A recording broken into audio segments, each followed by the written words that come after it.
Hey everybody, What's up, everyone? we're doing the IronTrap podcast on the road. Yes, this is our first on the road episode in a little while. Quite a while. Yeah. We found our way into hot rod heaven, visiting with Jeff, also known as Titus Yep. in Minnesota. Yeah. You don't have to. Don't you know? You haven't sold him. He's standing right next to us. It's all good. We hear it all the time. Yeah. So we're on a little road trip, and that's the thing we're trying to get better at is hitting up friends or people, acquaintances, friends, internet friends that we like. The big thing is making the time. Taking the time. So Yeah. we were able to spend the day with Yep. Jeff, and he's showed us all Yeah. his treasures or some of his treasures, and figured we'd sit down with you and do a little Definitely. bit of an interview, if you will. All the podcast. madness. Yeah. All the madness. Yeah. So can you give us name and a little background on you? How long have you been into this, or age, all that kind of stuff? Sure. So my name's Jeff Blodorn. I go by Titus. I'm also Jeff B. Titus on Instagram, and I own and operate Eastside Speed Shop. And I'm in Stillwater, Minnesota. I've been into cars pretty much my whole life, and bought a T-Bucket with my dad when I was 12, just a body from MAS Racing in St. Paul, and we started building that, and I think I got that done when I was probably 17 or 18, and I sold it right away. Bought a Model A sedan. Sold it to buy something Yep, better, sold it right? to buy Of something course. I noticed a Yep. theme as we go through Yep. this. Yeah. And it just dominoed from there, and it's just, I've always built cars. I bought a 5-window when I was 20, still have that car. But I'd buy a Model A body and build a hot rod out of it, and sell it, and then buy another project or two, and buy one to put away, and another one to sell, and it just snowballed into having way too much stuff. So I know someone else that's like that. yeah. I'm not. Yeah, you are. Yep. Not quite as bad, maybe. Yeah, you are.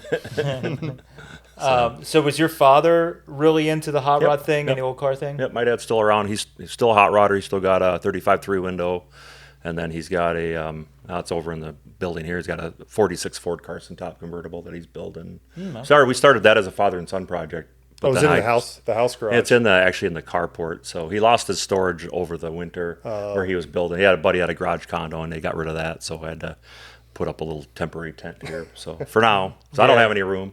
Yeah, of course. So I didn't want to have the thing sitting out under a tarp because it's too good of a car to do that with. So so he's been into cars forever. He started building a T-Bucket with his buddies in his mom's basement in like 1962. So we got pictures of all that stuff. They built that, took it all apart, brought it up, got it all out driving and stuff, and then eventually he traded that for a Model A pickup truck, a stalker. Before they ended up doing anything with it, they sold it, and then I think he got ended up picking up a 33 Ford sedan out of a garage, and that had a 4 1/4 horse 409 4-speed 57 posi rear end. Then it was a yellow old hot rod, and he proceeded to redo it, painted it silver with black fenders. Actually put a 396, a turbo 400, and a 12 bolt in it. Just kind of upgraded it. Yeah. One generation or whatever you want to say, and had that. And then he built the T-Bucket after that again, and then he had another 33, and the 47 was our father-son project. But again, started getting old enough. I moved out, but got cars, and he's finally getting close to finishing it. And Nice. so, but I think he's going to sell it now, and Oh yeah. he's got his 35 that he runs around in, and we're going to start building a 3031 Coopster, a little bit more room for him in the car. So some point we got some frame rails, and we'll start building a chassis for that, but no time. Jeez. Yeah. So was your dad, like with you getting into the nostalgia stuff or the traditional stuff, did that help you that he kind of had been around in the area for a while, like connections with, or did you, most of what you've built up is? He wasn't, he knew, my dad knew a lot of guys back in the day, and he did a lot of side work for people. He worked at a truck shop, and they had a lot of like tools that a lot of guys didn't have. They had nice wire feeds or plasma cutters and metal and just tools and stuff. So he was working for guys doing side jobs and stuff. And I think when kids started coming around, he kind of got out of it for a while. Still had his car and stuff like that, but he just wasn't building cars and wasn't doing the side work that he used to do. And it just became more of a hobby, on that aspect of it. And then I started getting into cars. And, when I first I was 12 when I was going to build this T-bucket. It was 94 or something like that. Like I wanted Mickey Thompsons and, Tunnel Ram and this and that. And then I think like Street Rodder Magazine came out with this budget bucket build, and it was a T-bucket on a budget with white walls. And I'm like, I just liked it. And I liked that nostalgic aspect of it. And so I ditched that idea and I put white walls on it and, did a tri-power and kind of made it more of a kind of a 50s, I guess, style at the time of what I thought it was. And then from there, I just started getting into more traditional, hot rods. At the time, it was, the rat rod stuff hadn't really started. So it was just a primered, unfinished hot rod. It was like, when are you going to paint your car was always the question when I had the cars and stuff. And then when the rat rod stuff came around, like, I still had primered cars. I'm always just a primered car guy. I don't know. It's just, paint's fun, but it's so expensive and time consuming. I like to do that, but I don't have the time to do it. So it's like, I've had a couple painted cars, but just primered hot rod. You can go have fun. You don't got to worry about it. And people are a lot careless today at car shows. So you don't got to worry about it as much and just enjoy it more. And then that kind of, into that stuff merged me into Survivor hot rods. So I've liked Survivor hot rods. I've, been around them a lot, and I've been able to find a few cars. I've worked on cars for people and then ended up being able to buy those and just found more for myself, and have been able to do that. Now I'm just like hardcore Survivor hot rod stuff, and speed equipment and hot rod, any old hot rod stuff, old chrome, just that type of stuff is just what really gets me going now. I love looking around. There's just old chrome. Everywhere you look, there's just like a couple of more feet, and there's another piece of old chrome, and then you look over there, and there's some more old chrome. Yep. Yeah, that definitely turns into like a micro collecting of different things where you're like, oh, old chrome's kind of cool, and then you're buying every piece of old chrome, which I kind of do. You have myself. drawers full of old chrome stuff. Well, it's cool coming here because I haven't. Like we were talking about, like the way you hang stuff. Like a lot of my old chrome, I just have drawers, which is really neat. When my friends come over, I open a drawer and they're like, "Holy shit!" But like to hang, it's actually better because you can see what you have. Well, we just did it the other day. We were upstairs looking for Olds lifters, and we were just opening drawers.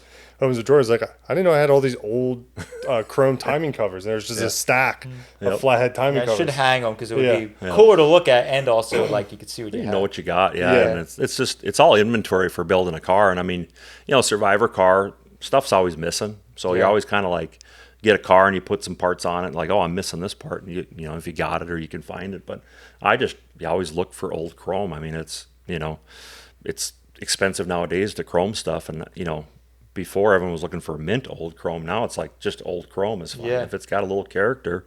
But that's what's kind of like Survivor stuff for me. Even if it's a little rough, like the Willys back here, it's just all lacquer checked. It's awesome. Yeah, and there's guys that want to paint it. I'll never paint it. It's going to be that way forever. It's just black of better terms, patina to that paint. Yeah, it's just character, and it's just the history of it. I mean, that car was painted in '68. How do you paint it? I mean, it just you leave it alone and embrace it for what it is. And there's a lot of hot rod. I don't, whatever a guy wants to do with it. But if you got an old hot rod like that, they get it. Like, oh, I got to paint it. They strip it down and paint it. It just loses its. The worst part is when they do that. They strip it and then it just sits and sits. It's like.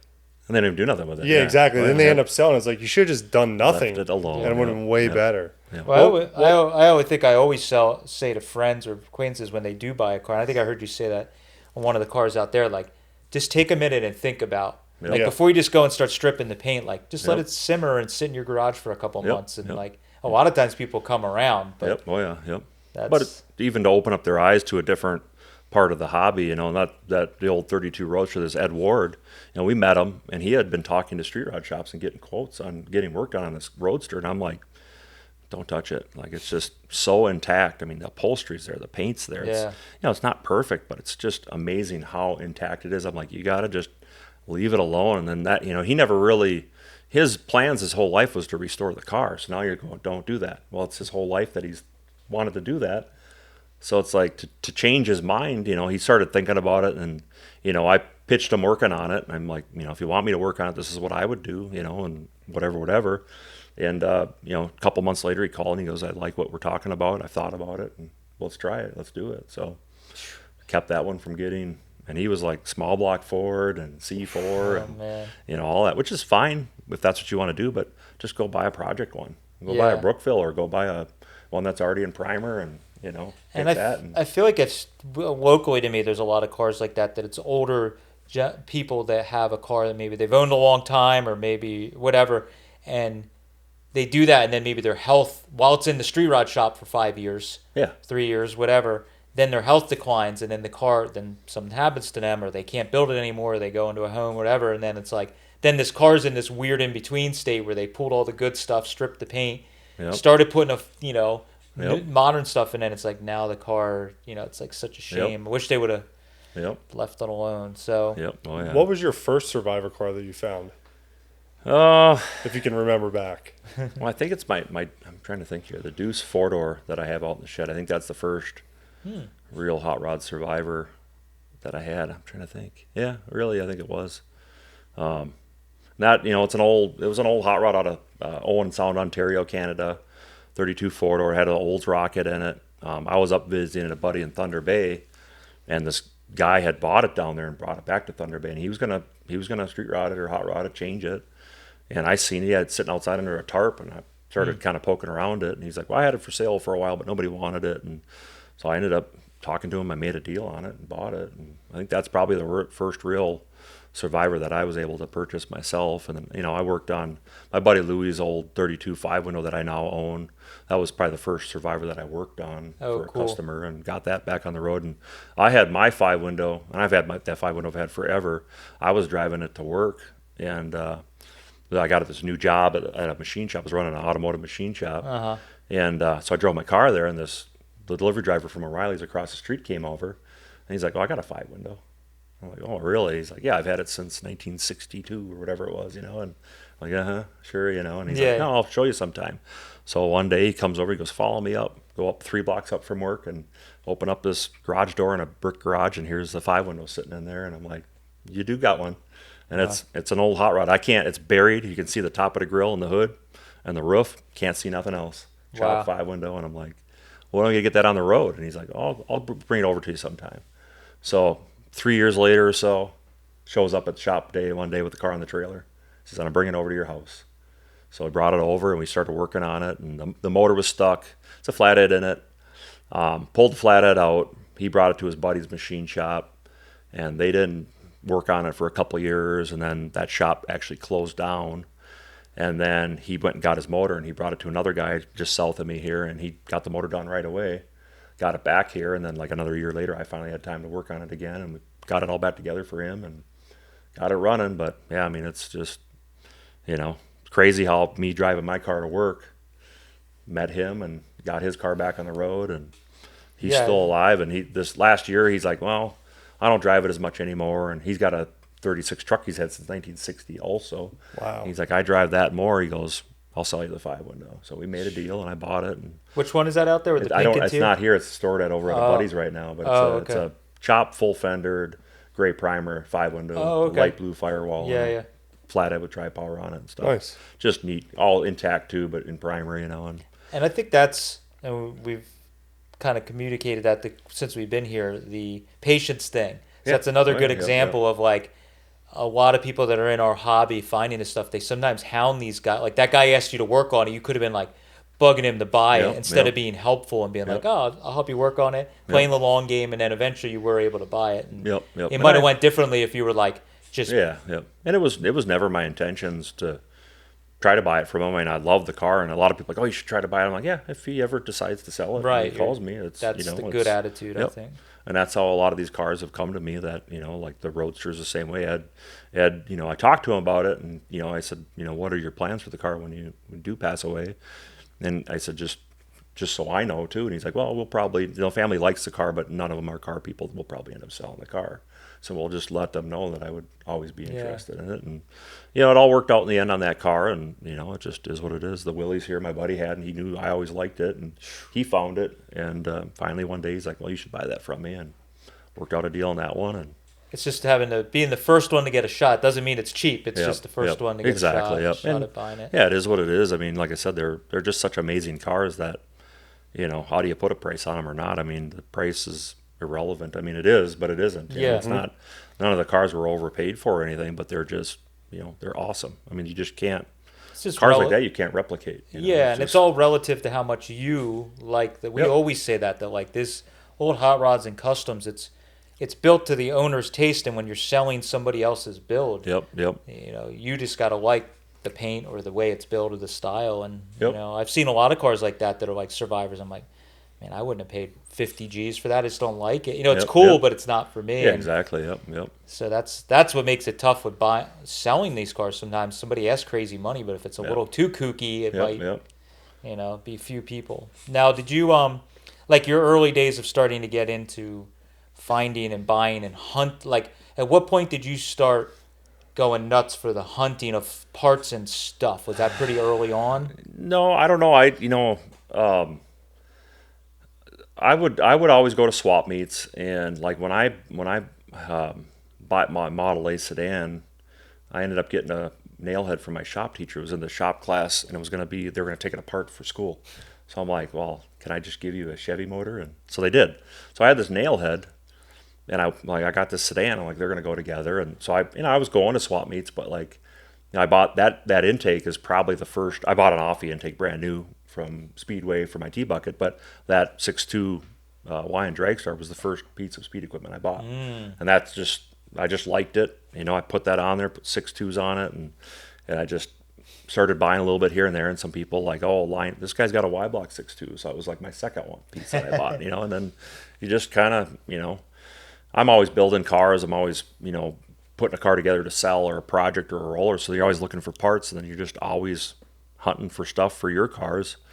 And then, you know, you start getting into buying a bunch of stuff at once, or buying out a speed equipment collection, or you start, you know, I'm just OCD. So it's like, you're like, oh, I got a Y block intake. I need another Y block intake and another one. I got to have all of them. Nail it. Yeah. Then you got to collect the set, you know, and it's like, you just get a little carried away, and, you know, that's what it is. It's OCD. And it's just, I mean, I don't know. You know, when I bought a house when I was 20, I had very little money. My job barely paid for the house payment, but I had a house and I had a shop. When I bought it, I had a beautiful shop on it, nice. Heated and air conditioned. So I was doing side work for people and just little stuff, nothing major. But I'd always get a Model A body and I'd make it a roller and sell it, you know. And so I was just doing that to, you know, do the hobby, was build one to sell, or build a roller and sell it and buy something else. And that's what funded a lot of the buying. And then I would always roll that back in, and I would just. I don't have any savings. I got like $100 in my bank account right now. I mean, this is your savings. Exactly it. Yeah. So it's just, you know, it's bad, but it is what it is. But I mean, I've been working for myself for like 17 years now. Yeah. And I mean, it was nice having a regular paycheck, but like the freedom working for yourself, like I've traveled everywhere. I've gone to so many shows and hot rod events, and I've met so many people, just like the internet, the Handboard, Instagram, and Facebook. Yeah. I can go to almost any state and know somebody there, or have a story about somewhere we went, you know, which is awesome. I mean, that's just the freedom of doing that. Like, that's worth more than any money in the bank, you know, to me. So it's just the Dragstar in the base. That's the one the first one you bought. Yep. Do you remember the first piece of speed equipment you bought? No. I was gonna say, do you?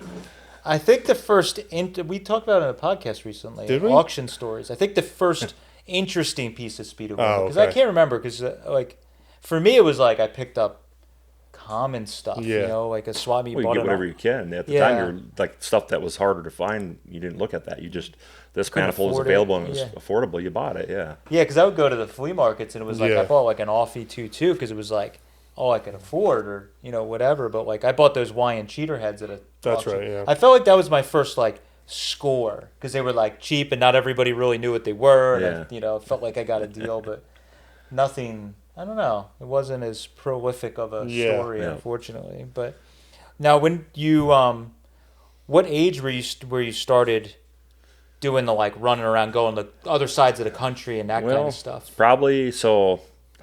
I would go a little bit of traveling when I was working. So I'm trying to think. 2000, and I guess in 2002 we went to Viva Las Vegas. Me and my buddy drove to Vegas, did that show.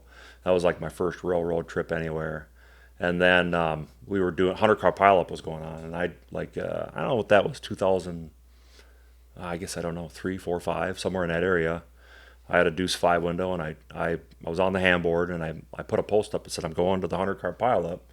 Is there anywhere to stay? Anybody got a room halfway there? And I think Jake Richards is Jaker on the Ham. He messaged me. He says, "Oh, come over to Bob Leed's shop. Stop there.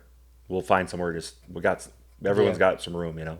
So I drove my Deuce there, met everybody, hung out with all those guys, and we jumped in and we all cruised down to the 100-car pileup. And then I ended up going home with another buddy separate from those guys, but it was just, you know, that was just an adventure. And I was still working at, I think, my first job at a parts store, and you know, I took off a couple days and disappeared, and it was just a blast. And I don't know. I mean, that was just a, you know, I just jumped in by myself and went. You know, I mean, I know there's probably some other local friends that did go or could have gone, but I didn't know. I just was gonna go. I just, you know, it was just what the heck, you know. So it was a great trip, and you know, you'll remember that stuff forever. I mean, just like I said, you're just by yourself cruising down the highway. And how far away was that? It was like, well, the Bob's is like 4.5 hours, and then the pileup is like 2 hours from Bob's, and it's like, but from the pileup to my house, it's like 6 hours, so a little extra going there. But but it was, you know, you meet a bunch of people that, you know, you're friends with forever definitely. For all those guys, you know, and it was just a good time. And we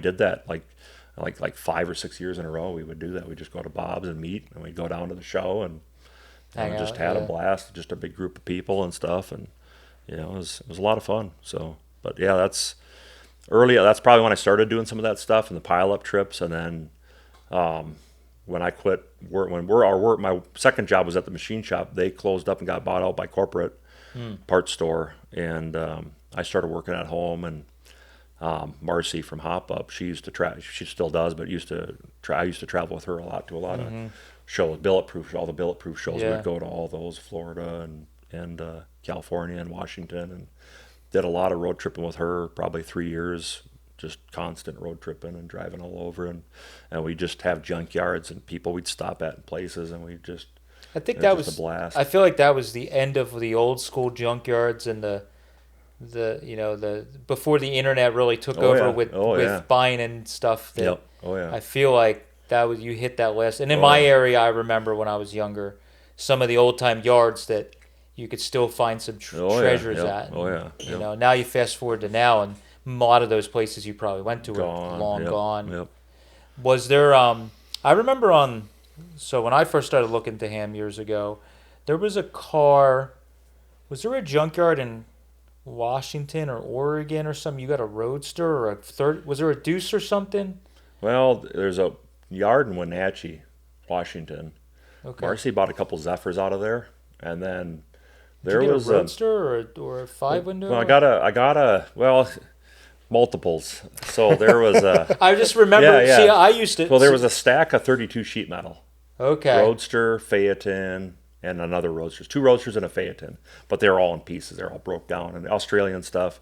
And I know I got that's my channeled black Roadster. Okay. The Fightin' 53 car. That's that body that came out of this Bruce's in Washington, Wenatchee. So Bruce was just a car collector, and he would go to California swap meets and just buy everything, the leftovers, junk, good stuff, bad stuff, and just buy all of it. And he had just stacks of Model A's and Deuces and 33s and 34s, and we'd go there, and Marcy had found out about some Zephyrs there, and it took like 4 trips for him to finally sell her one. And then he finally, I'll sell you the other one. So she bought this 2 Zephyrs, I think, from there. And then I bought a Roadster in pieces. And then I was going to go back and buy some 5-window stuff. And then somebody else ended up buying it before I got back there to buy it. And we ended up buying some more Roadster bits and pieces.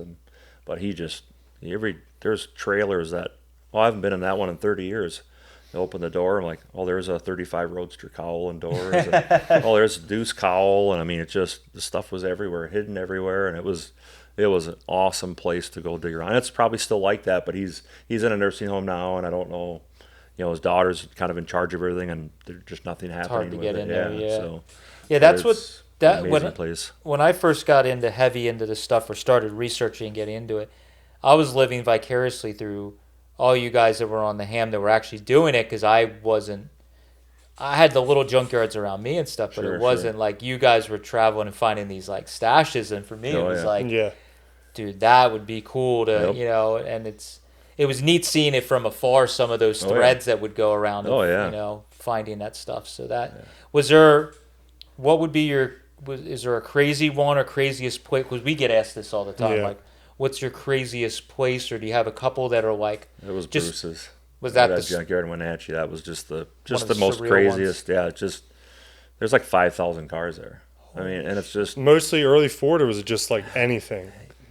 I don't. He had anything, but he had a lot of. He loved early Fords. There's a lot of early Ford parts, kind of 40 and back. But then he had GM stuff, and I think he was a car dealer at one time, so he'd just take a trade and he'd just go put it out there. It was 59 Pontiac convertible, 60 Chevy wagons, when we were there, I was looking at Ford stuff. I never paid attention. Yeah. There was like 21 window vans. I mean, they're gone. Somebody bought those, and that stuff like Wenatchee that. And just central, central, like by Grand Coulee Dam area. So it's pretty dry out that way. Well, it is, but it's a river valley there, so there's east and west Wenatchee, but it is dry. It's all sage and desert. Yep. And, but he was bringing a lot of this stuff. There was some rusty stuff that was from out of state here and there. But I don't know. And he had 2 other properties that we went to once in a while, but he didn't really sell a lot. I mean, if you got there and sometimes he would go, I need some money, I'll sell this one car. So you'd catch him on that good day. And generally he would never sell parts. We were there one day and I found a Deuce Garnish molding, 5-window molding laying there, and he goes, oh, I'd sell that. And I bought it from him. And I'm like, oh, okay. So I'm like, there was an Auburn wrecker, and it had an Auburn gauge panel. Nothing. It was just the frame, and there was like nothing left of the cowl but some metal brackets, and the dash panel was welded. Yeah. Like, so I go, what about that dash panel? Oh, that's an Auburn panel. I got a body for it over there that's got all the stuff in it. I'd sell the dash panel. So I bought the Auburn, and it was trashed. I mean, it was $100. Yeah. But and it wasn't bad, but there's no gauges, and so I had to saw. You had to saw with a hacksaw next to the weld because it was welded to the bezel. And it's in my channeled Roadster. I fixed it all up. It's nice, but it's like he never sold stuff, and then I got an Auburn panel from him, so it was just crazy, And I remember those old schools. You got to catch them on the right day. Yeah. Some days they want to dancing money or something. Yeah. They don't. They do not want to be annoyed with you on that one day. Exactly. So. Yeah, that's tough because it's not close. I mean, you were going out there. Yeah, exactly. It was a long ways to go. And now, were you going like when you were hitting? It's when we were doing Bulletproof Washington or something like that. Yeah, okay. we'd line it up with a trip. And Marcy would call ahead of time and talk to Bruce. Bruce is an awesome guy, and he's just eccentric, and it took time to get to know him. But we got along with him really well, and Marcy got along with him really well. I think he was like another daughter for Bruce that was into cars, so that's like awesome for him because not a lot of women are into cars, So he's like. So they got along, and Marcy's super knowledgeable on all that stuff, and Zephyr's especially. So, they just got along really well, and Bruce just liked that. And I got along with him on 32 to 34 parts. And nice. So he was cool. We always get out there, and we'd hang out. We'd just hang out and bullshit with him. We'd go there and just talk to him. Sometimes we didn't even get to go in the yard or dig around or wouldn't sell just nothing. Hang out. So, just go visit him, but that place is just crazy. I mean, there was like travel trailers that had fallen down, and you could look in there and see 32 parts, just stuff everywhere, every building, every nook and cranny, it was just parts everywhere. Wow. So, yeah. Now, when did you start buying, doing the bulk buying a little more? Was that, how soon into you getting serious into the hunting for stuff? Well, only in the last few years, I guess. Okay. Maybe 5 years, I guess. But, I'd buy a little bit here and there, but I never really bought a large amount of stuff.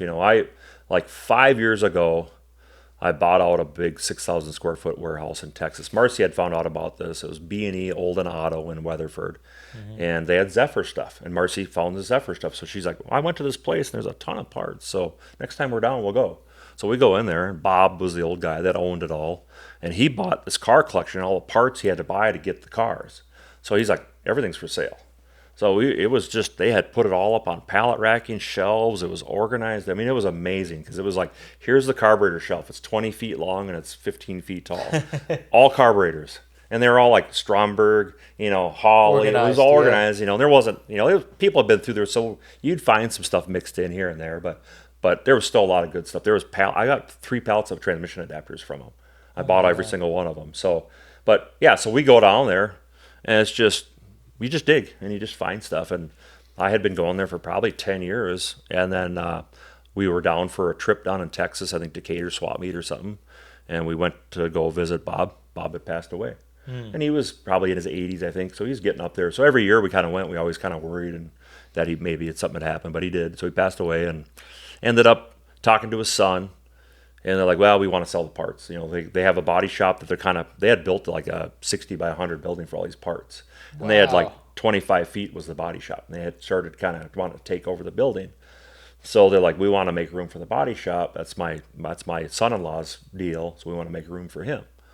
So like we're ready to sell the stuff. So we ended up making a deal, and I ended up like I think I did like 12 trips down to Texas hauling stuff back. I remember seeing you posted about back it. and forth, and how many hours? I never paid attention. It's a long drive. Yeah, long drive. Well, the drive is like 12 and a half, 13 hours. So it wasn't so bad. But if you got up early, you could do it in one day.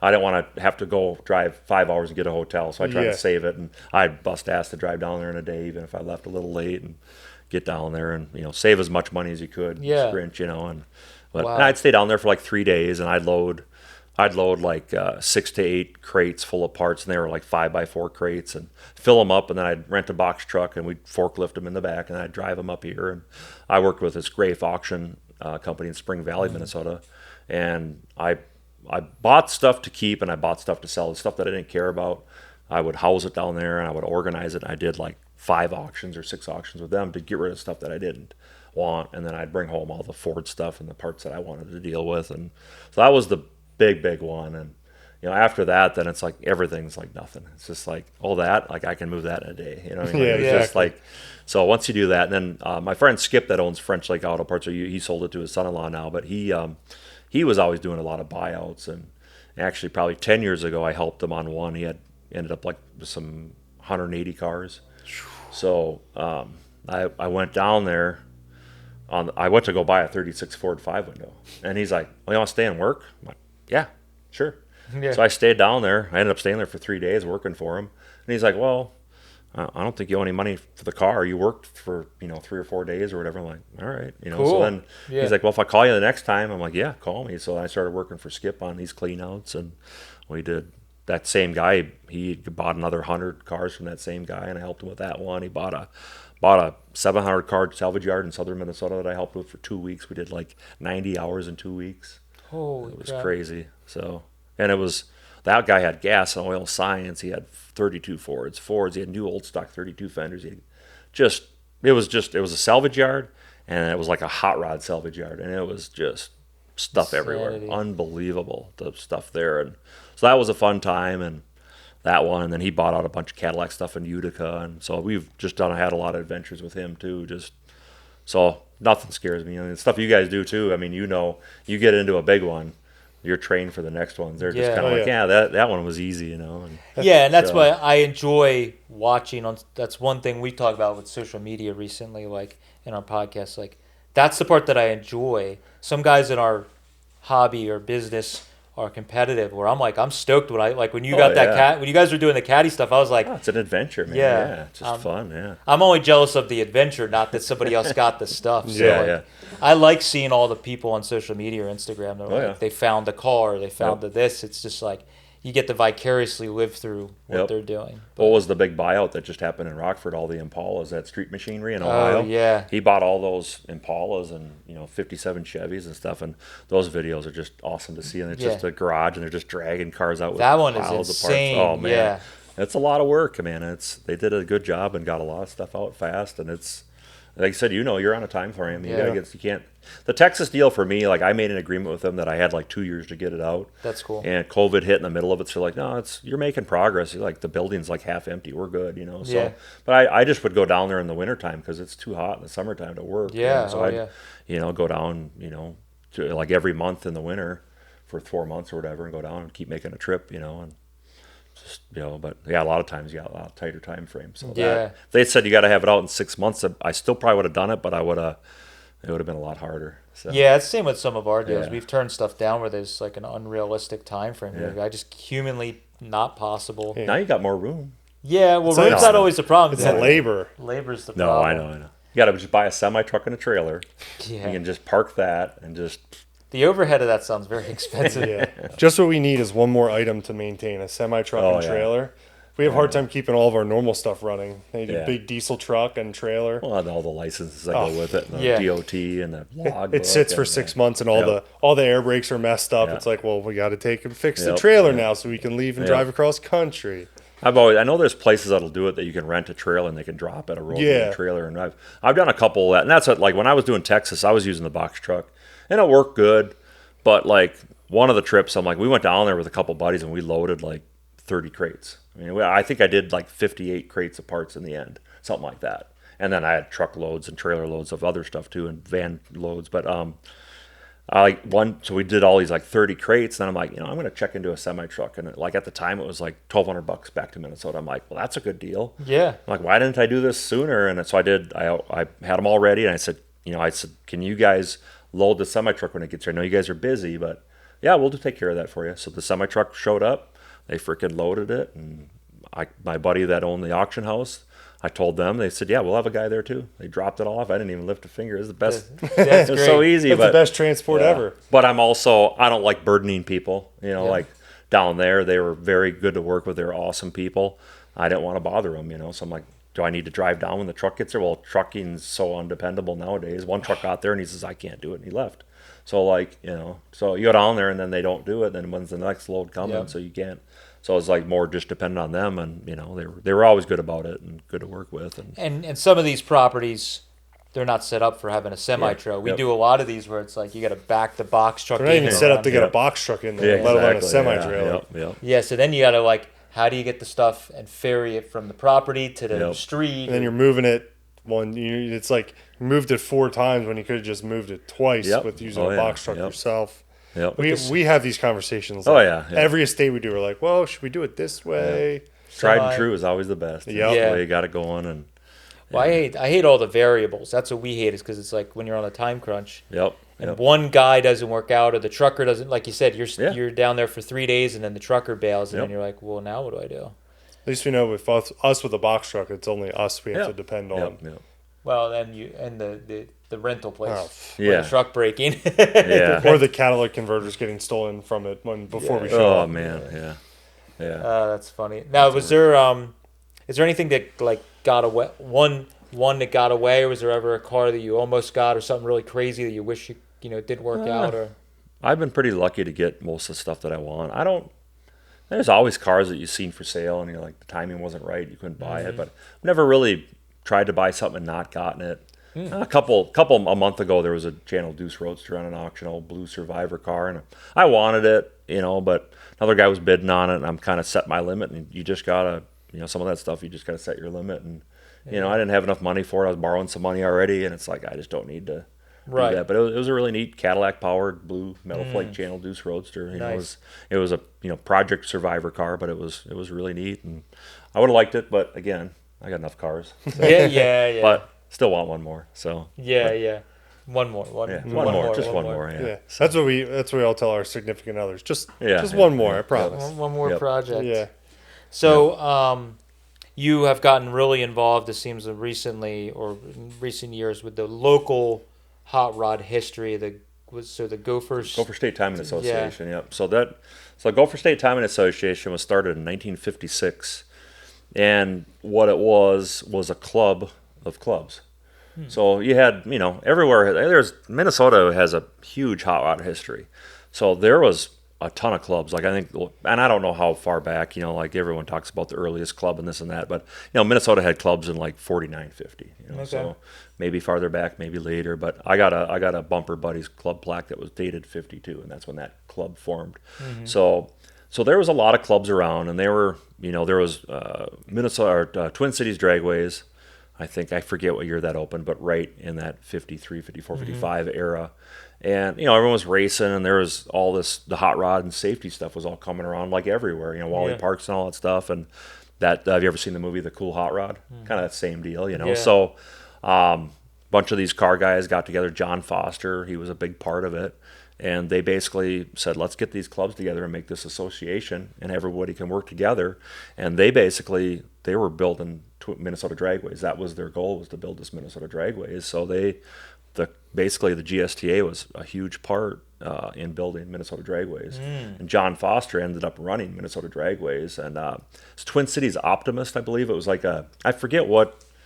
It's like not anything to do with cars, but it was like maybe a youth-related type of deal, or I forget exactly. I should learn more about that. But they were also involved with this drag strip and one. It's like a safety thing, and there was a cop that was working with all of them to make it all happen. So they started the GSTA and did the drag strip, and then they started doing a show, and I think this year was like the 67th annual show. Oh, wow. So, I mean, it's been around forever. The only year that we've ever not had a show is COVID, and then 1957 or 58, something like that. They skipped 1 year. And it was in the same building. From 81 on, it was in the same building. Oh, okay. Prior to that, it was at the Minneapolis Armory, and it was there for a really long time. And then the first show in 56 was outdoors at a Red Owl grocery store in the parking lot. That's that so was the cool. first show. Yeah. And I think that was the first show, and then that was 56, I believe, and then I think 57 there wasn't. 58 was the Minneapolis Armory. It was the first indoor show and all that. So yeah, big history. And then in, I guess, I don't know, early 60s or late 50s,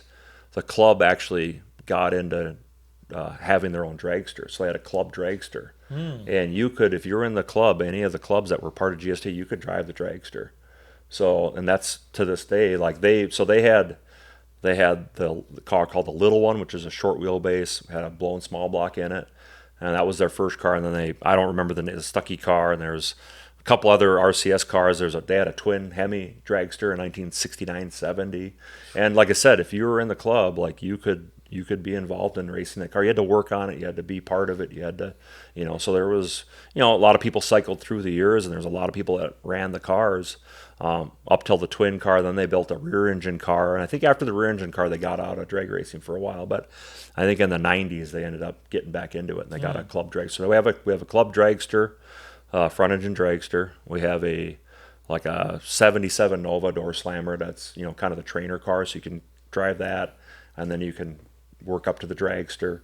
In the last year, people have been talking about building a new car. We've been helping out with the Fallout drags at Rock Falls Raceway in Wisconsin, and the Nova can't race there. So everyone's like, well, we got to do something. So let's build a gasser or a super stock car. So we ended up starting to look for drag cars or project cars, and one of the club members donated a 57 Chevy Post. So now we're building a 57 Chevy drag car to replace the Nova with, and we do more nostalgic events with that and do all that. So it's pretty cool for that to come around back to being nostalgic, event and all that stuff that they can participate in. But yeah, so GST's, they've been doing their show since, forever. So it's just a huge part of the history here, and the car show is a big deal. There's a lot of cars that get debuted there. Yeah, a lot of well-known cars are at the show. I mean, they had back in the day, like Trendero was there. There was a lot of Batmobile was there, and other famous cars that they would draw. Orange Crate was at the show, and so it was a big deal, for the Twin Cities, and they would draw in some pretty good cars and stuff. But that's been one of your kind of, you've narrowed your focus. It seems like we were talking walking around like local. Or car Minnesota. clubs car clubs and drag racing history, and I've got some old Minnesota drag cars that were raced here locally, and show cars that were shown, and just a lot of the history. So I just like a lot of I collect car club plaques, just Minnesota stuff, and Minnesota Dragways trophies, GSTA trophies, and local, just anything local car clubs, and we're trying to do. They were working on doing with GSTA to do a documentary on all the car clubs and stuff like that, and they're working on it. And then COVID hit and kind of stopped a bunch of that stuff, and but there's some of the original guys. We've lost a few in the last few years that were like the original guys that were in the club and all that. But my wife, they all got some interviews with a bunch of those guys and stuff. So at some point, they'll do work on doing that again and get that released and all that. But yeah, we want to. Eventually, I want to try to do a little bit more of like a museum with a lot of my stuff and my speed equipment, the hot rods, the collectibles, and just any of that stuff, and just try to get more people's names and the history and like all that stuff. It's kind of good to put all that in one place too. Exactly. Yeah, Minnesota, drag racing, and I got a couple buddies that have some historic drag cars and show cars and stuff. So it's like get all that into one place. Yeah, and, have a museum, but. Someday, maybe, I don't know. We'll see. You never know. So it's on the list. Yeah. So what do you? What kind of cars are you have? Much like myself, but I'd say you're worse than I am. But with not worse, it's cooler. Is there one or two project cars that you're kind of hot on at the moment? No. No. Oh, okay. I don't know. No, I put a motor back in the Willys. When I bought the Willys, my buddy said I'm keeping the motor. I said I don't care about the motor. I'll just do my own. So I put a motor back in that.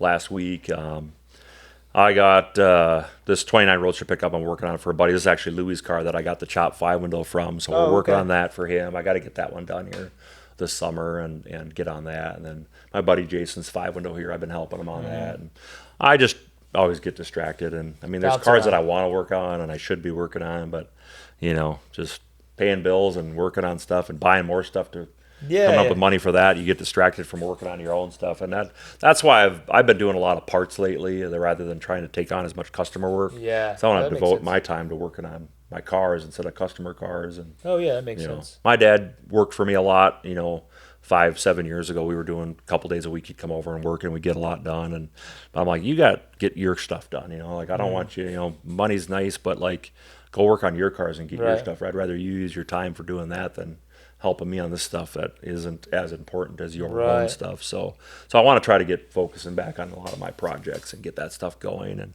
all my Roadster runs and drives. The 5-window runs, but it needs a little bit of tinkering. So I like to get a couple of those cars in and get some of that bugs worked out on those. And I know with us, it's like, or at least with myself, like you get cars.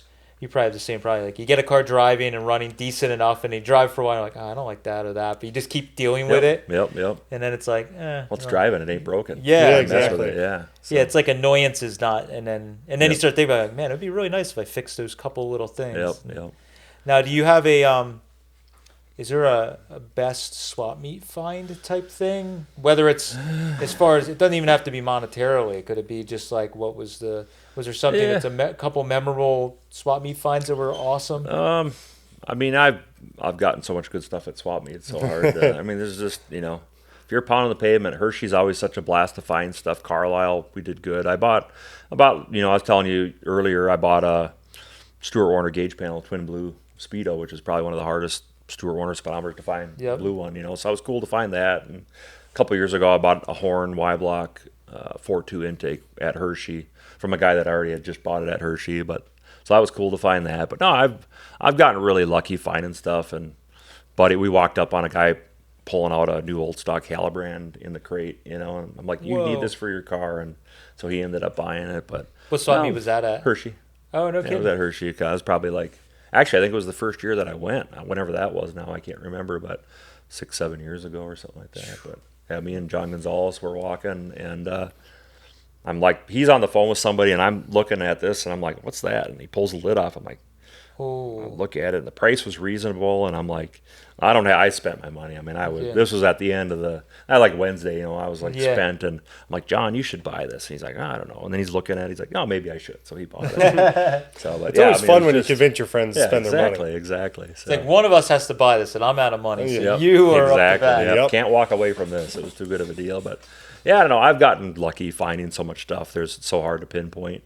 Though the blue speedometer and that Y-Block are probably two of some of the rarest things that I've been able to find. And they're both Hershey. Yeah, both Hershey. Yeah. And you've been all over the country I've doing been all over everywhere. And I mean, that Y-Block intake you were saying, you have like the two. I have two of them, and it's the only two that are known about. I'm sure there's another one out there. Maybe has anybody got a Y-Block for a horn? Somebody's got one, but we just want to document it that it's somewhere existing. But he'll buy another one. Yeah. Well, probably. He'd probably buy a third one just to have. Well, you got to own all of them. Yeah, exactly. Because currently you own the only two that exist. So if there's a third that pops up, you have to corner the market. But yeah, so I don't know. It's it's just Hershey. I mean, we got our back to the 50 swap meet. We got our Twin Cities Roadster swap. I've been to Turlock. I've been to the billet-proof swap meets in Florida and Washington, California. Those are always good. Sunflower Wichita swap meet. I've never been to Pate. I've been wanting to go to Pate. It's always been on the same. Yeah, I was surprised when you said that last show. time. Yeah. It's just Decatur swap meet. Bunch of that stuff. I mean, you just got to go everywhere if you're neurotic like we are, and we want to find all this stuff.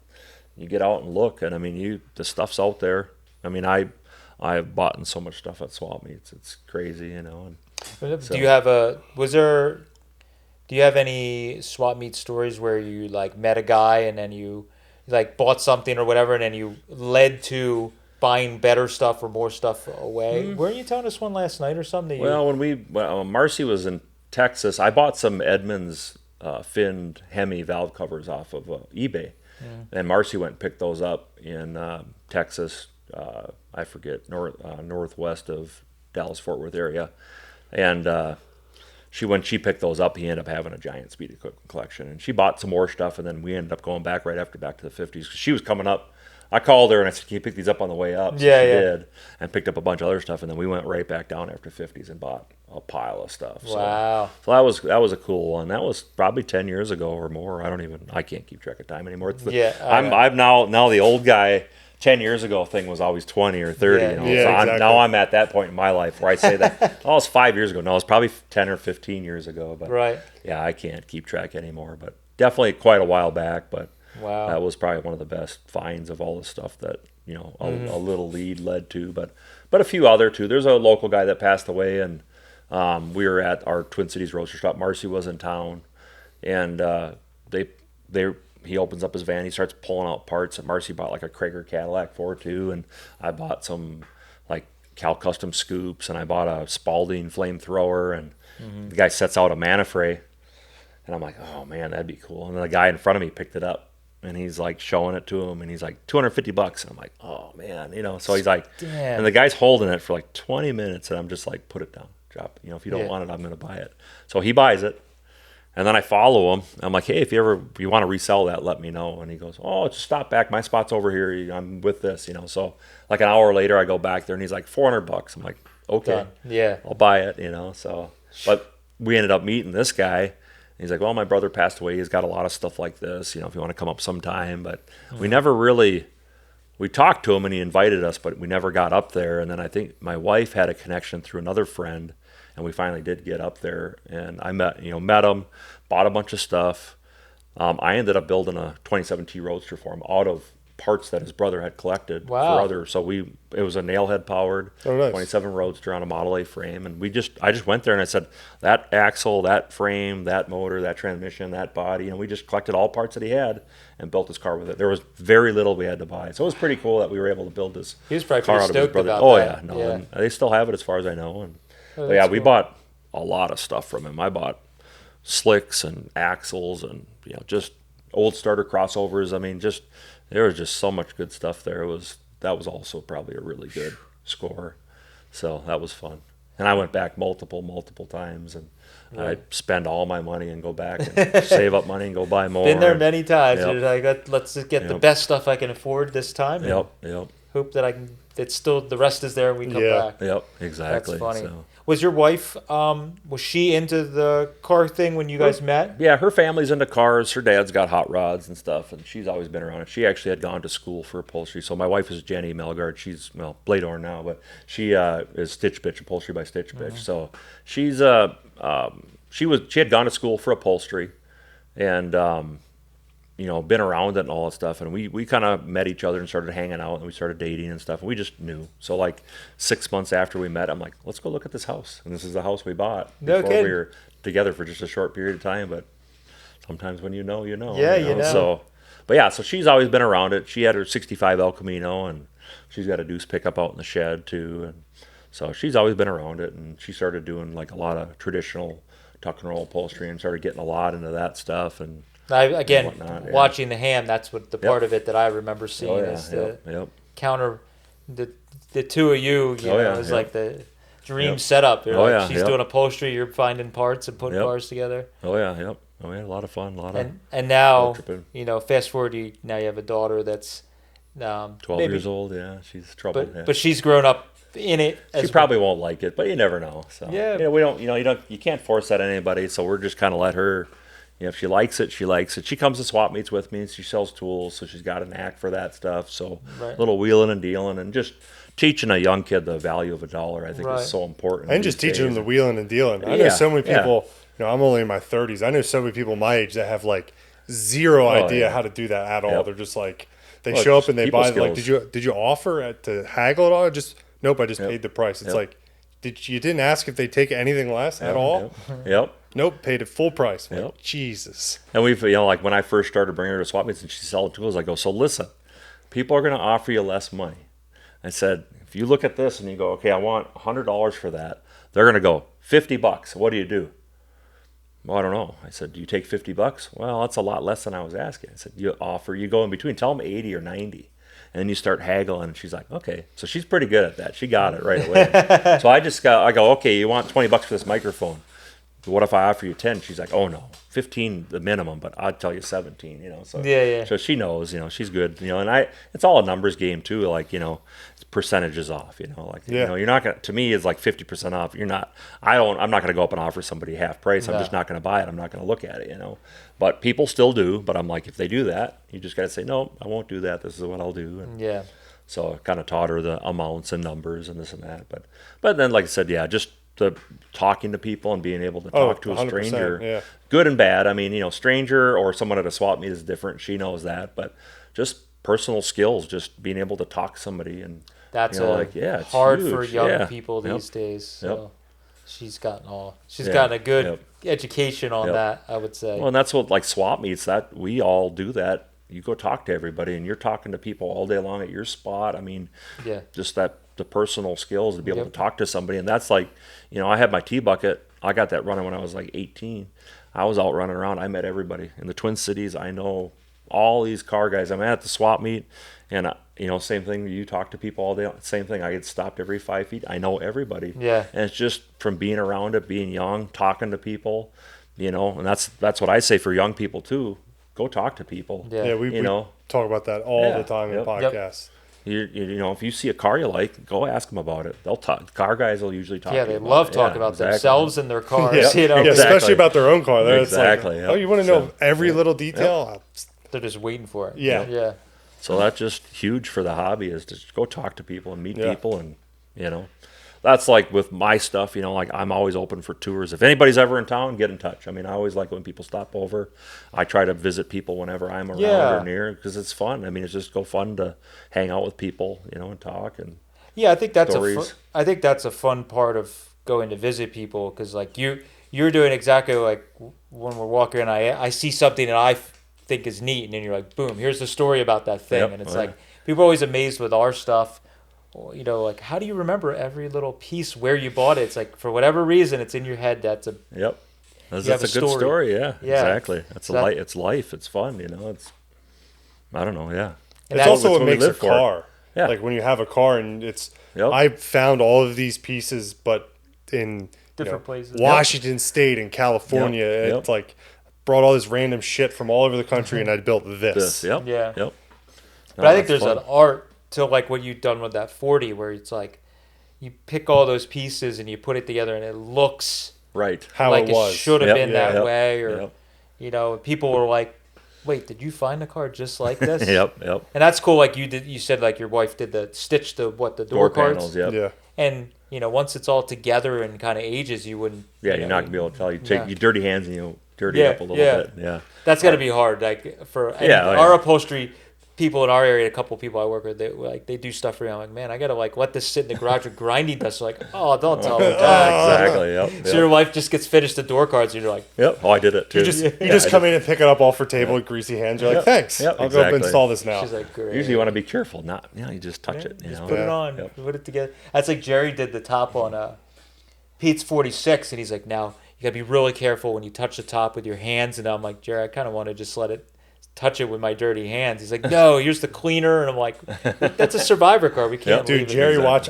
When I loaded it in the trailer, I drove it in and I had to climb out. Just see me trying to climb out and not touch the top. Because he's standing there watching me, and I'm like, don't touch. I can't. Right on the top. Don't touch the top. It's fine. And Pete's going to let it sit in his barn. Yeah. And it's going to get barn dust all over. Yeah, exactly. It'll look perfect. Exactly. Little bit of. I just didn't want to be the first guy that got a fingerprint in it. Not in front of Jerry. Yeah, exactly. That's funny.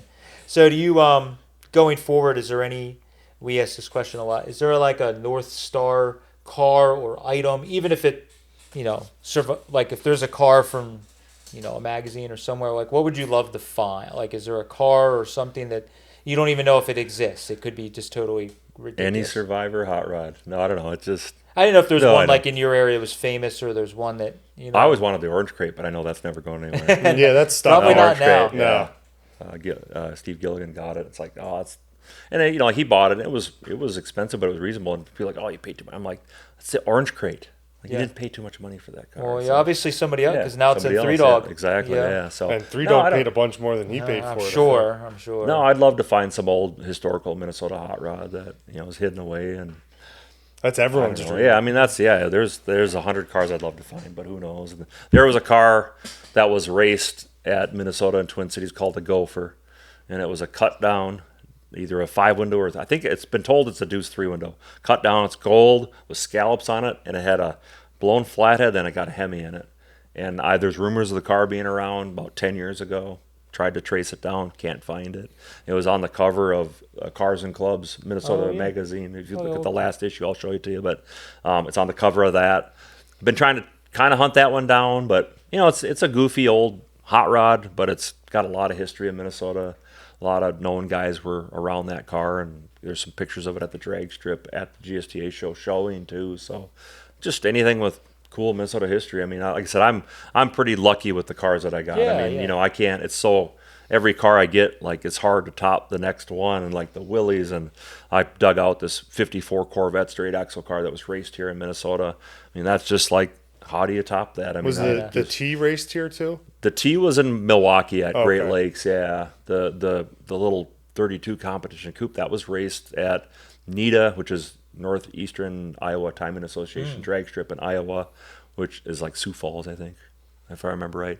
And the Thumpers Car Club in Southern Minnesota raced that car. It's a neat history, so I'm happy to have that one. And so the Corvette though, I mean, it's just neat history. I mean, it's just crazy. And that it was all intact except for the motor was gone. I mean, so easy, put a motor in it, just a Chevy motor. But just that car, I'm trying to find prior to history. This Ray Sawalski is the one who built it. Was George Wepelo actually built the GSTA twin dragster.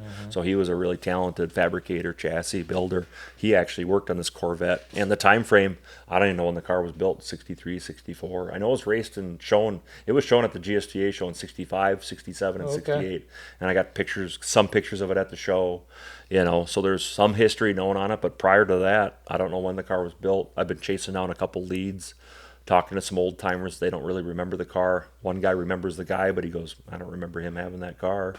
So I have no idea. One guy remembers that Minnesota Dragways. Nobody else remembers it there. I brought it to the Fallout Drags hoping somebody would know it. Nobody knew it. Wow. GSTA show, I talked to a couple people. One guy says, I knew Ray, but I never remember the car either. So I don't know. It's just weird that and it's a 54 Corvette. You think somebody would remember a yellow straight axle 54 Corvette, but no. So things were that crazy back then. There's just crazy stuff around all over. Could only been out racing a few times. So when one guy I know was Gary Schmidt, he owned Wheeler Racing Engines, bought it from this Jack Wheeler. Wheeler was like the engine building place. He was the guy. So Gary bought it from Jack. Gary went and bought the 2-port Hillborn off and the blower drive off the Corvette. The guy had blown the motor up. It was on the bench, and he bought the 2-port and the drive off of the car. Or maybe the 471, I forget what he said. But so he goes, the motor's blown up when I bought that stuff. And when this Rich Polkinghorn, Rich is the one who bought it from Ray. Rich bought it in like 66. I don't know exactly the time frame, 65, 66, 67. Or no, 67. So I think Ray had it in the 65 show and 67 show, which I just lately found out by looking at. I got GSTA brochures from the show from back then. Cool. So I found his name in there, which I didn't realize. So Rich had it in 68 show. So I think Ray sold it to Rich in 67, 68. So 65, 66, 67, 67 is when it got blown up. And then, like I said, but I don't know. Nobody, for 3 years it was probably running, but nobody ever remembers seeing it. So I think that's my favorite Corvettes. I'm not a Corvette, but anytime I see a Corvette that's like a drag car or a custom Corvette, and then I kind of like them. I'm like, man, I'd love to have one like that. I'd like to ruin a Corvette. Well, and and that's the thing. Like I like you said, this this car you hope for. Like the last couple of years, I've wanted a Corvette, but I wanted one that's going to piss off the Corvette guys. I mean, if I'm going to have a Corvette, what one am I going to find? I'm a straight axle Ford guy. I'm going to have a straight axle. Ford. That's what I found. It just how it happened. I don't know. It just was meant to be. I knew Rich. I knew his daughter that he had given the car to his daughter probably 20 years ago. I knew them all. I never knew they had this car. Everybody in the club knew they had the car, but it was never for sale. A bunch of car club guys tried to buy it. They would never sell it. The car was always there. Last year at the show, they brought it to the show on a trailer, maybe for sale.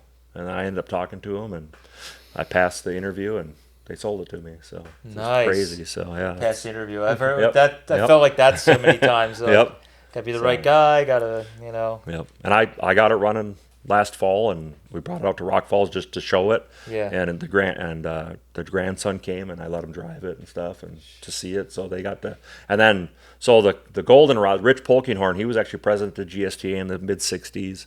He was a big part of it, and they have been doing like the ticket sales and ticket taking for the show forever, like for 50 years or something. So I'm like, well, I'll have it at the show next year. You get to see it. So he got to see me drive it in, and he never had the car driving. He bought it and never did anything with it, ever. Wow. So he had it in the show 1 year as a roller, and then that was it. So That's so it was cool. cool that it, that many years later, 1967, Yep. 68 to now, so yeah, it's crazy.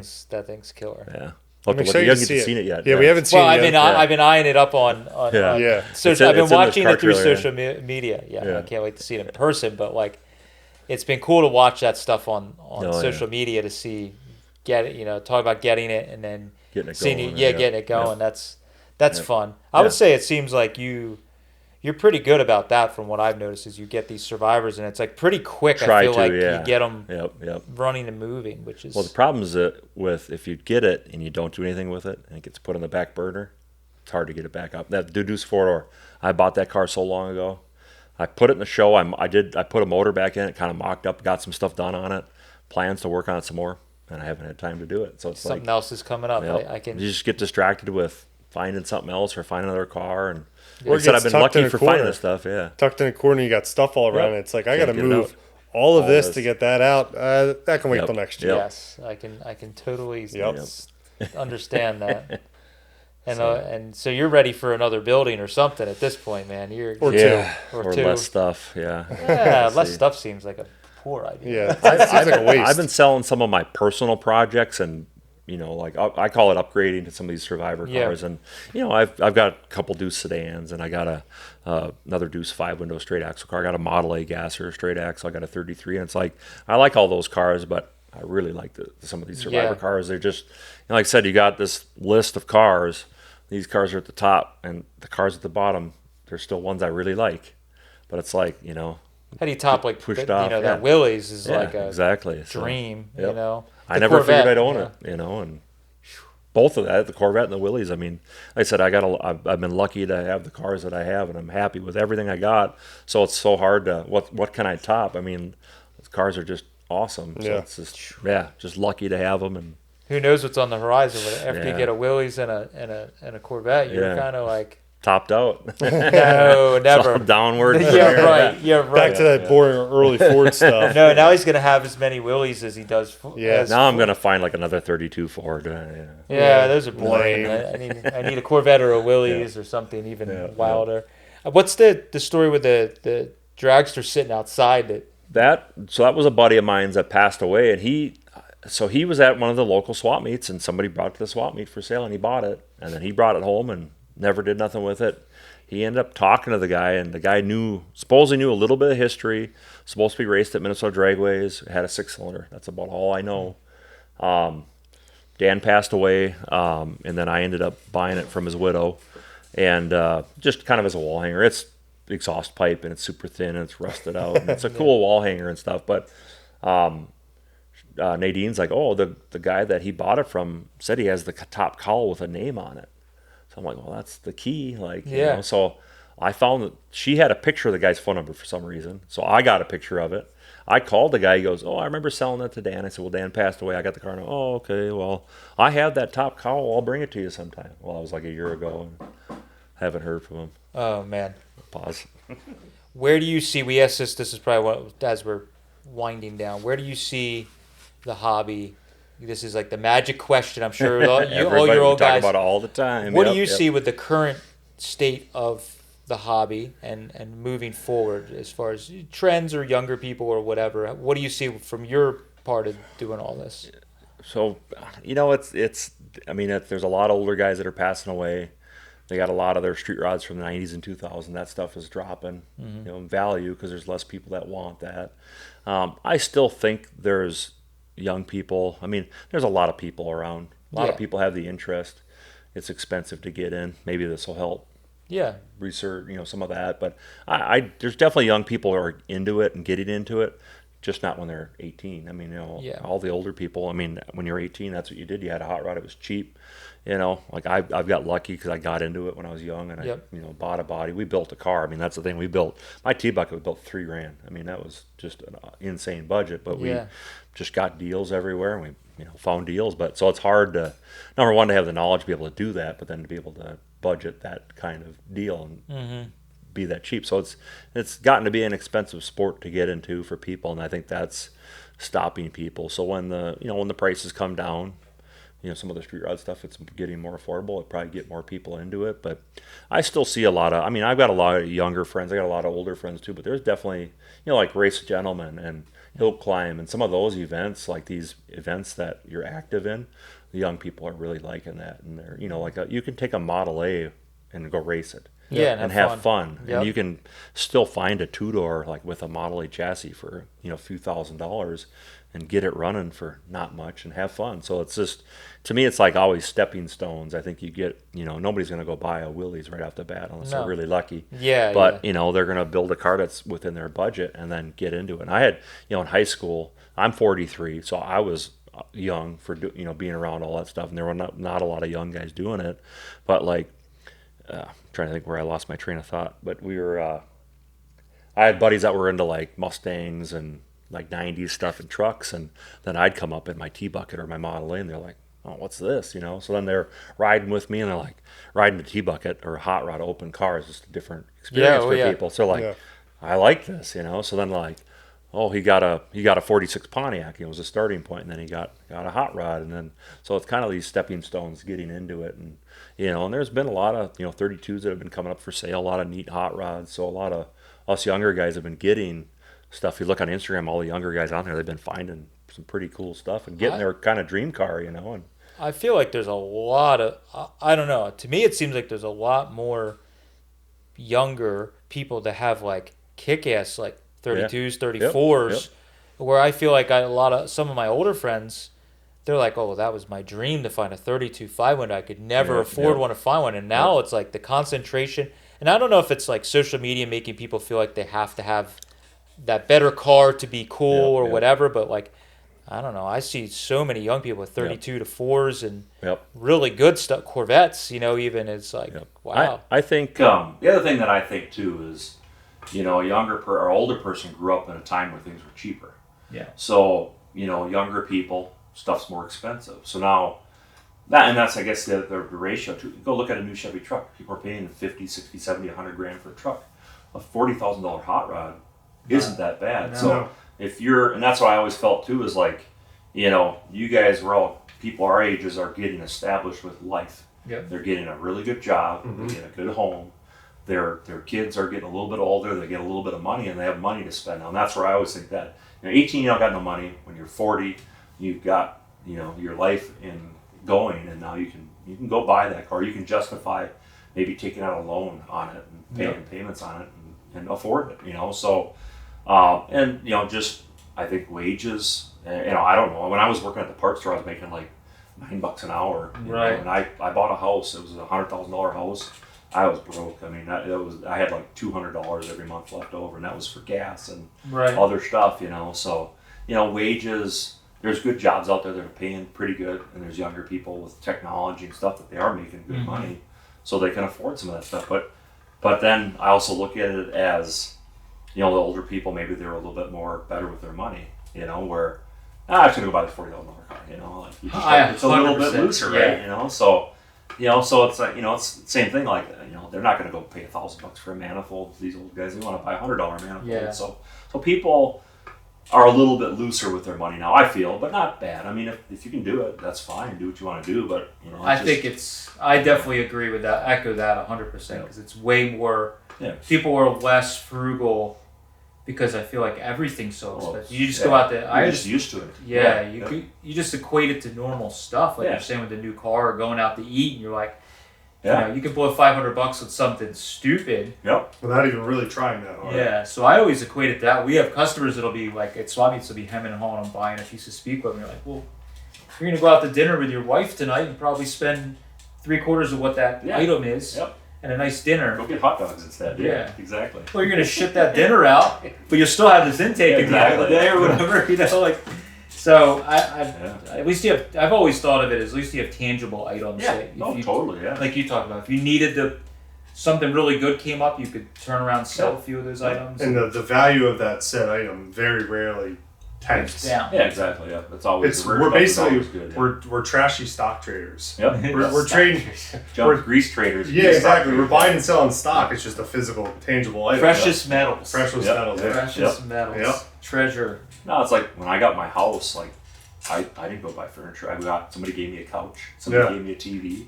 So, I mean, it was just a ragtag of whatever the heck somebody gave me. When they moved out, he's like, I'm going to leave whatever I don't want. The silverware was there, the dishes. I didn't care. It was all clean. I used it. Whatever. It didn't bother me. And the kitchen table was there. I'm like, I just moved in, and I think I moved my bed in and whatever. lived there. Yeah, I mean, it was no big deal. But so it's like I said, I've never, I didn't go buy a nice stereo. I didn't go buy a nice TV. I spent money on this crap, and it was just I'm just in there sleeping. Like, I had a couch to sit on and a TV to watch once in a while, and I had a radio in the garage, and I had my hot rods. Yeah. So I think that's always something that and I'm sure you've gotten it before, and I get it.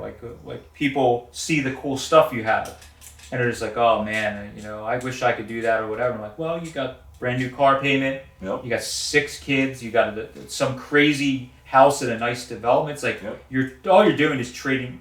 Ooh. All you're doing is trading your priorities.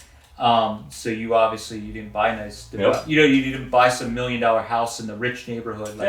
You got your place, but your priorities. We're slumming it so we can have some cool cars. That's what I did. Yeah. Like, I never had any nice trucks, beater trucks. I mean, the truck I got now is a newer. It's 16 Chevy. And, it was reasonably priced and through a buddy, but Tahoe we drive was free. I had beater trucks that were nothing, $1,000 trucks. And I used to drive my 34 truck all year except for in the wintertime. I'd go buy a $500 car every winter. And I had my truck and I had a beater car. And then in the spring, I would sell it. Did it like 4 or 5 years in a row. And I think I finally got a truck that I kept around and whatever, but I always just drove my 34. But I've never had a car payment. I mean, I never even had a loan on this stuff. I've had buddies that have worked with me to make payments, but never an actual loan on any car or anything. Just my home loan. That's it. Yeah. So, but that's lucky good. there. But I just don't like paying interest. Me either. Yeah. So, I only got a car loan because I needed it to buy a house because I had a 0 credit score. Yep. Yeah, so exactly. I'm like, wait, I want to buy a house, but I can't because I never borrowed. Yep. Okay, I guess I'll borrow money on the Same truck. thing, man. Well, that's it. We're self-employed. I've been working at home for 17 years. My wife's been doing it for 20. We couldn't refinance our house like 10 years ago or whatever. They're like, you're self-employed. Like, yeah, we make enough money. Like, doesn't make sense. No. The house wasn't foreclosed on, right? Yeah, We're obviously making the payments. Yeah. It's gonna be a cheaper payment, but no. No, I get that. It's crazy. So yeah. So. Well, that's really cool. Well, yeah, that's it. It's interesting to hear the insight on the younger people and the. Yeah, I don't know. It's. Do you see the trends changing, or what's selling, or what's interesting? Is there stuff that it's harder to sell now, or you're buying different stuff because the market has changed? I think a lot of the rat rod market's dropped off. So that stuff. A Model A body. When that stuff was crazy. Model A Tudor bodies $2,500 now. They're $1,000 again, which is what they were before. Yeah. So I don't know. It's. I don't know. Everything still seems to sell. I've been hauling a lot of cars back from the Dakotas for a couple of grand. I like roadkill. What Freiberger was doing with all these. Get in and just get it driving and have fun. I think that's great for the sport too because, a paint job is crazy. I mean, it's 20, 50, whatever, $100,000 for a paint job now. You can't afford that. So any of this stuff that's got old paint on it, even if you just get it going and enjoy it, that's the biggest thing. So a lot of things, just do the mechanical work, get the thing running and driving and enjoy it for a bit and then dig in. I mean, if you did all the mechanical work, learn some body work and try to do as much of it yourself as you can. And I went to vocational college during high school for auto body, so I learned it. I didn't learn it to do it as a job because I don't want to do that for a job, but I can do body work, I can do paint work, I can do it all, but it's not as enjoyable. I mean, it's fun to a point, gets monotonous, But like to make it like really nice is like that. Yeah, if I'm gonna paint a car, it's got to be nice. Everyone's gonna just bash you because it's not nice enough. But so the primer works. You don't gotta worry about. Then they bash because it's primer. You know, this is fun. Yeah, exactly. So. But you're dragging back. They're not only Fords. You're selling other stuff. 50s, 60s, 70s trucks and cars and the truck muscle seems cars. So hot. Yeah, trucks are always. Yeah, we do a lot of 40s, 50s, 60s trucks, 70s trucks, square bodies, C10s. You know, anything that's reasonable out there, we'll buy. I don't. You know, and that's I'll walk past Model A bodies because they're asking when the prices were high. They're kind of still asking retail. You know, just not a lot of money to be made on it. So why bother? You know, I might like the stuff, C10, that's you know, so pays the bills and gets me more money to buy something else I like more. So it's selling the junk to buy the good stuff. Exactly. Yeah, right. That's exactly it. So very cool. Well, thank you, Jeff. I appreciate you letting us come and wander around and you know chat with you for a bit. Anytime. So, but yeah, if you guys, you know, what's the Instagram and your Jeff B. Titus is my Instagram, and then Jeff Bladorn is my Facebook page, and I have an Eastside Speed Shop Facebook page, but I'm not on it all the time. Yeah, you're serious. Yeah, it's just the marketing department's a little light. Yeah, I don't want more work. I like to sell parts. So and he does list parts advertising on your Instagram. Yeah, I do. I sell a lot of parts on Instagram, and then my wife runs an eBay store too with a lot of just miscellaneous 50s, 40s car parts, and I think that's Hot Rod Companies. I think is what it is on eBay. So right. But if you do the Instagram thing, he's definitely active on there. You can find it on there. And if you want your car work done, you're out of luck. We're traveling the country trying to find somebody who works on people's cars. So far, we won't do it. Jeff won't do it. No one will do it. So far, just Matt in Seattle. It is hard to find people to work on cars because I get people that call me all the time and I'm just turning down work. And I got a few projects to finish and I'm trying to taper off as much as I can. But yeah, it's definitely hard to find. It is. Yeah. Well, thank you, Jeff. We appreciate it. Thank you guys. Yeah, thanks for stopping out. And, be fun. Thanks. See you guys. Bye.